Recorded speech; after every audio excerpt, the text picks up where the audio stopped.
The sound of shattering glass hit the quiet afternoon at Maples Market like a gunshot, sharp, sudden, and cutting through the calm.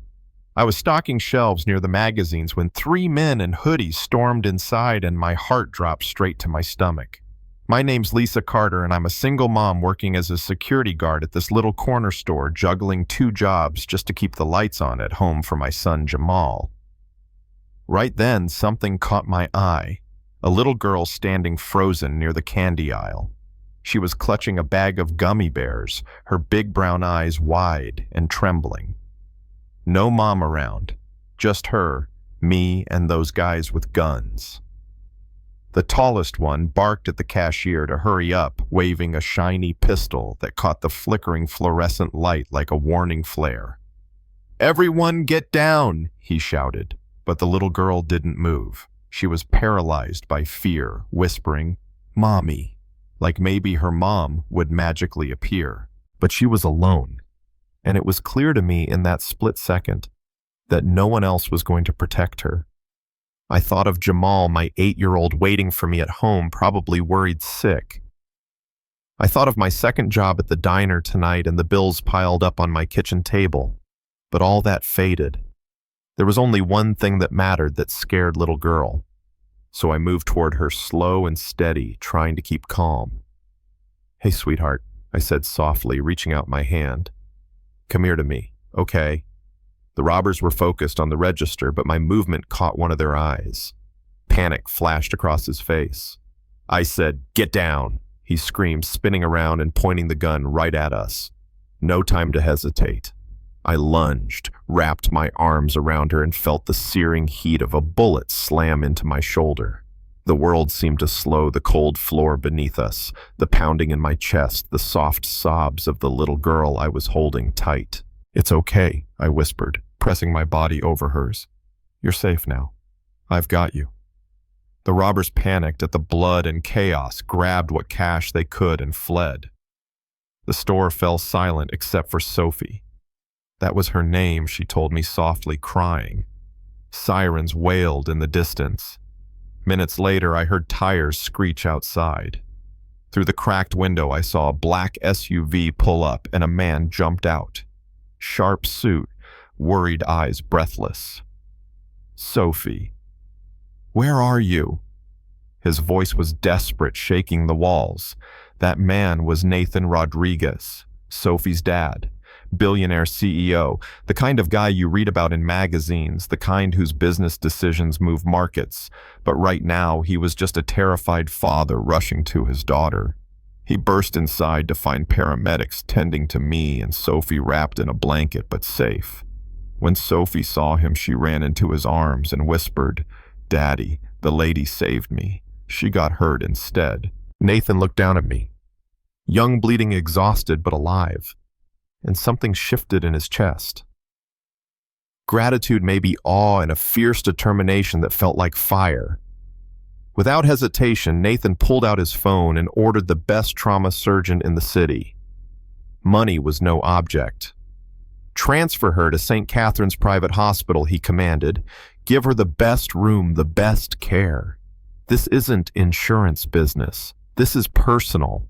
I woke up in a room that felt nothing, like a hospital soft sunlight spilling over paintings on the walls, fresh flowers, a bed softer than anything I'd ever known.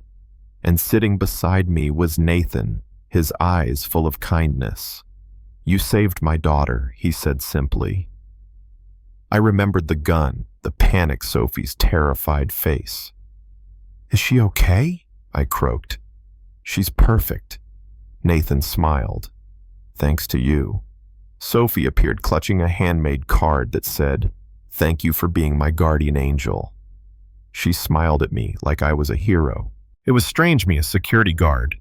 2 jobs, bills overdue. Suddenly the center of someone's world. Nathan had already called my employers, arranged for Jamal to stay with our neighbor, Mrs. Fields, and covered all my medical bills without even asking.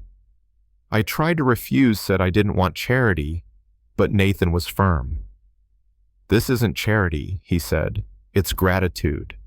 You gave me back my daughter's life. There's no price on that." And then he said something I never expected.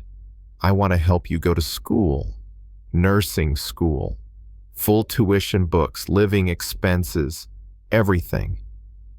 I laughed nervously. I can't accept that. That's a lot. Nathan told me about his own struggles working 3 jobs, crashing on couches, eating ramen until a businessman took a chance on him. He called it passing it forward. This is me passing it forward, he said, looking me straight in the eyes. 3 months behind on rent, juggling 2 jobs, dreaming of nursing school, but never daring to think it possible. And now Nathan was offering to make it real. He even said he wanted to help me find a better place to live, somewhere safe for Jamal. I didn't hesitate this time. Nathan moved us into a furnished apartment in a safe neighborhood twice the size of our old place, with a kitchen that worked windows that looked out onto a park where kids played. Jamal's face lit up like I hadn't seen in months. Nathan visited often, bringing Sophie along. Those 2 kids clicked instantly. Sophie's courage and Jamal's protectiveness blossomed side by side. Nathan never treated me like charity. He treated me like family. One day he invited us all to the Children's Museum. There I saw a side of Nathan I'd never imagined, crawling through tunnels with the kids, explaining physics experiments with genuine excitement, holding my hand like it was the most natural thing in the world. That afternoon, sitting on a bench while the kids played, Nathan told me he was falling in love. I told him I felt the same. It wasn't just about gratitude or obligation anymore. It was something real. A few weeks later, in our tiny kitchen, he proposed. Not fancy, just honest, with Jamal and Sophie cheering us on. We laughed and cried. It felt like the start of something real. But doubt crept in. Was I enough for his world? Did I fit? I was a single mom from a paycheck-to-paycheck life. He was a billionaire moving in circles I didn't even know existed.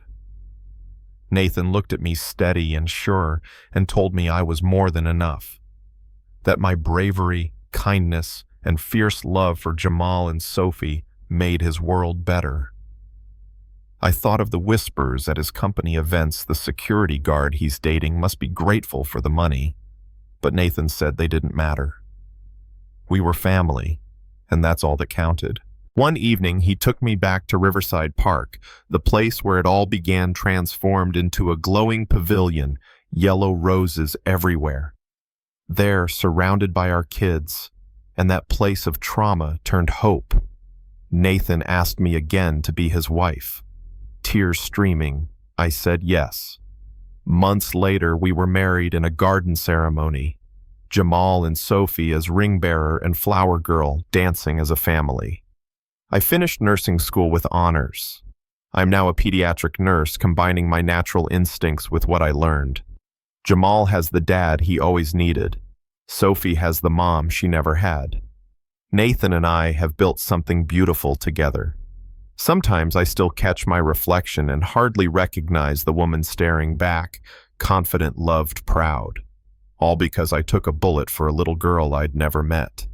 And because sometimes, just sometimes, courage can change everything. So here's what I want to know from you. Have you ever witnessed a moment where someone's bravery changed not just their life, but everyone around them? Or have you seen people judged unfairly because of where they come from, despite their heart? Drop your story in the comments. Let's talk about courage, second chances, and what real family means today. Because this is just the beginning.